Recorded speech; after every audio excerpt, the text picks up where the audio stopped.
Dalam menjalankan misi amal, relawan Seci tidak hanya memberikan bantuan dalam bentuk materi, namun yang paling penting yakni pendampingan moral kepada penerima bantuan. Selain itu, relawan juga memotivasi mereka agar dapat hidup mandiri dan kembali membantu orang lain yang membutuhkan.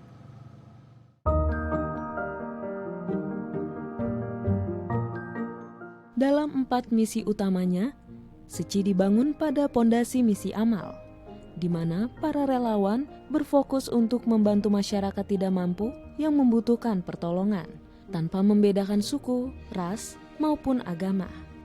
Seci mengelompokkan bantuan tersebut menjadi 3 bagian, yakni bantuan pengobatan bagi pasien yang menderita suatu penyakit, bantuan biaya hidup bagi mereka yang kesulitan secara ekonomi, maupun bantuan pendidikan bagi pelajar yang memiliki keinginan besar untuk bersekolah namun terhalang oleh biaya pendidikan. Bantuan ini biasanya diberikan oleh relawan Seci kepada para penerima bantuan setiap bulannya di kantor penghubung Seci di berbagai kota di Indonesia.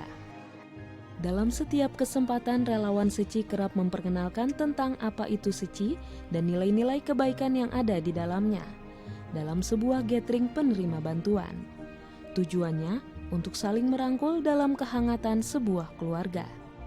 Karena kita kan namanya kalau mereka sudah kita bantu, itu mereka sudah menjadi keluarga besar Yayasan Buddha Seci. Jadi seperti ya kayak saudara sendirilah, bagaimana menanyakan perkembangan anak ataupun bapak yang dibantu, ya bagaimana mereka menjalankan kehidupan pada masa-masa sulit ini. Jadi memberikan mereka kekuatan, mereka merasa mereka tidak sendiri, mereka benar-benar merasakan mereka itu benar-benar dalam keluarga Yayasan Buddha Seci. Jadi sungguh-sungguh kita merasa sukacita yang itu kita dapatkan. Dalam memberikan bantuan ini, relawan Seci tak hanya sebatas memberikan bantuan secara materi, tetapi juga disertai dengan pendampingan moral atau pendampingan secara psikis terhadap penerima bantuan. Hal ini dilakukan karena Seci menilai penderitaan seseorang bukanlah hanya tentang fisik saja, tetapi juga tentang psikologis ataupun batin seseorang. Di misi amal memang setelah kita bantu pasien pasti ada kunjungan. Seci kalau kita menjalankan misi amal kita bukan hanya tuntas di bantuan pengobatan aja, tapi kita akan kuanhoi, akan dampingi sebetulnya perkembangan keluarga ini seperti apa sih. Kita akan mengajak keluarga ini supaya bisa mandiri gitu dari orang yang dibantu, semoga kedepannya bisa membantu orang lain dengan kemampuannya sendiri. Setidaknya sebulan sekali, relawan mengunjungi para penerima bantuan dalam kegiatan kunjungan kasih. Hal ini dilakukan untuk memantau kondisi dan perkembangan setiap penerima bantuan dalam kehidupannya sehari-hari. Namun hal yang terpenting yakni saling berbagi kisah serta memberikan semangat dan motivasi dengan penerima bantuan. Jadi selama ini yang selama saya jalanin Seci gitu, apabila kita survei ke satu tempat permohon bantuan pengobatan, yang kita tahu dalam keluarga itu memang misalnya ayahnya sakit secara fisik, tapi keluarga itu pasti juga sakit. Pertama sakit secara batin. Nah ini yang di Seci sebetulnya adanya kunjungan kasih, kita benar-benar real, kita lihat kenyataan gitu sebetulnya.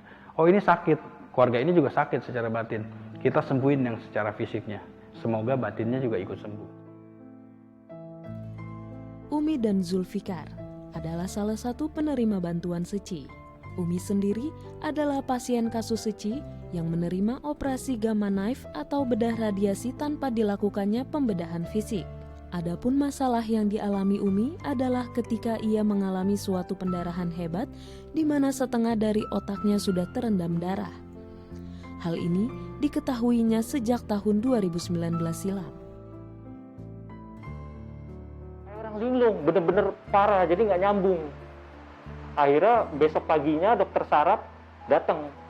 Kalau ibu harus di CT scan. Iya di CT scan. Saya bilang CT scan itu apa dok? CT scan itu untuk mengetahui isi kepalanya ada gangguan apa enggak. Soalnya ini lemah sisi kiri pak. Siapa tahu di otaknya itu ada gangguan. Ternyata dilakukan CT scan hasilnya luar biasa. Pendarahan. Iya pendarahan hebat. Jadi setengah otaknya itu darah semua pak. Kira-kira pendarahannya itu setengah botol aqua besar. Ini sejarah di RSUD paling besar pendarahannya hebat. Tidak hanya itu, setelah berulang kali menjalani pengobatan, Umi kembali divonis, di mana pembuluh arteri dan vena yang dimilikinya nampak seperti benang kusut. Berbagai alternatif pengobatan disarankan oleh dokter, namun akibat keterbatasan ekonomi, hal ini menjadi suatu beban yang membuat Umi dan sang suami pasrah terhadap keadaan yang ada.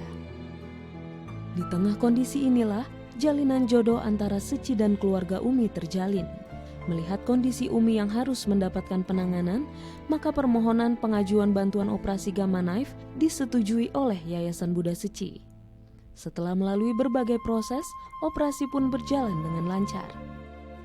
Tidak hanya itu, relawan Seci pun selalu mendampingi dan melakukan kunjungan kasih untuk memantau perkembangan Umi. Dari pertama kita kunjungin sampai hari ini itu kondisinya jauh lebih bagus. Ya, hasil dari Gamma Knife ini sudah kelihatan gitu loh. Pasien ini udah bisa lebih ceria, ya kan. Untuk jalan juga udah lebih mudah gitu loh. Harapannya sih pasti kita berharap jauh lebih baik ya. Keluarga ini lepas dari segala penderitaan, kesulitan yang mereka jalani selama 2,5 tahun ini. Hal ini tentunya menjadi berkah tersendiri bagi Umi dan sang suami. Bantuan ini membuka harapan bagi mereka agar Umi dapat kembali menjalani kehidupan dengan lebih baik. Jadi dengan adanya relawan datang ke rumah, udah seperti keluarga, udah seperti kakak, udah seperti kayak keluarga sendiri, justru melebihi dari keluarga sendiri gitu. Dari situ kami tuh semangat lagi. Terima kasih banyak untuk semuanya. Saya bisa di Gamma Knife karena Buddha Suci, karena para relawan semua. Terima kasih banyak semuanya. Begitupun dengan yang dialami oleh Tias Bekti. Di usianya yang masih terbilang muda yaitu 18 tahun, ia harus merelakan kedua kakinya untuk diamputasi akibat tumor yang menyerang tulang belakangnya yang menyebabkan kedua kakinya tidak lagi dapat digerakkan.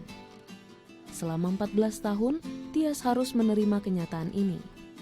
Nur Hayati sang ibu pun sempat mengalami putus asa atas kejadian yang menimpa buah hatinya. Dari tahun ke tahun itu penyakit selalu ada aja. Dari penyakit ada aja, jadi sampai terakhir nih tumor otak. Saya kaget banget. Saya tiba-tiba dia kejang-kejang. Lah, orang nggak pernah kejang-kejang, atau kejang-kejang. Sehari 6-7 kali Pak dalam kejang itu. Saya udah panik banget ya. Iya, dari kejang itu udah ada tumor di kepalanya, dia ada 2. Akhirnya dokter mau mau operasi, cuman di saat itu hancur lah Pak. Saya rasanya untuk amputasi kaki aja saya rasa udah nggak kuat banget. Rasanya udah gimana ya? Berat banget. Terus saya mencoba menerima kenyataan. Inilah anak saya. Inilah perjalanan sakitnya dia. Kuat nggak kuat, terima nggak terima, saya harus terima. Meski beban hidup yang dipikul Nur Hayati cukup berat, namun cinta kasihnya kepada sang anak tidak pernah berkurang. Tias begitu beruntung memiliki seorang ibu yang tidak pernah putus asa untuk mengurus dan mendampinginya di masa sulit dalam hidupnya. Buat saya sih ya, anak itu semua anugerah ya. Yang sehat, yang sakit pun semua anugerah. Cuman yang sakit ini buat saya dia spesial. Spesial tuh yang spesial anak yang dari Tuhan yang benar-benar harus saya jaga lebih dari anak-anak yang sehat yang lainnya. Jadi yang butuh perhatian saya lebih dari yang lainnya. Jadi buat saya ya saya senang banget ya, walaupun saya dikasih anak yang seperti ini bukan karena saya bahagia ya dikasih, tidak, tapi saya bersyukur ya karena Allah lebih sayang sama saya, Tuhan sayang sama anak saya. Walau harus mengalami keterbatasan pada kedua kakinya seumur hidup, Tias bertekad untuk tetap semangat melanjutkan kehidupan. Semangat itu pun semakin bertambah kala jalinan jodohnya dengan Seci terajut sejak tahun 2020. Tias mendapatkan bantuan biaya pengobatan di luar BPJS, popok dewasa, serta kursi roda untuk menopangnya dalam menjalani keseharian. Alhamdulillah banget, bersyukur banget Tuhan mempertemukan saya sama Bunda Suci. Itu bersyukur banget atas nama Tuhan. Saya berterima kasih banget. Bunda Suci sangat amat membantu saya dan Tias keluarga semua. Harapan Seci untuk Tias ya, terus bersemangat Tias ya, dengan Seci melihat semangatnya Tias ya, kita juga menjadi semangat untuk membantunya.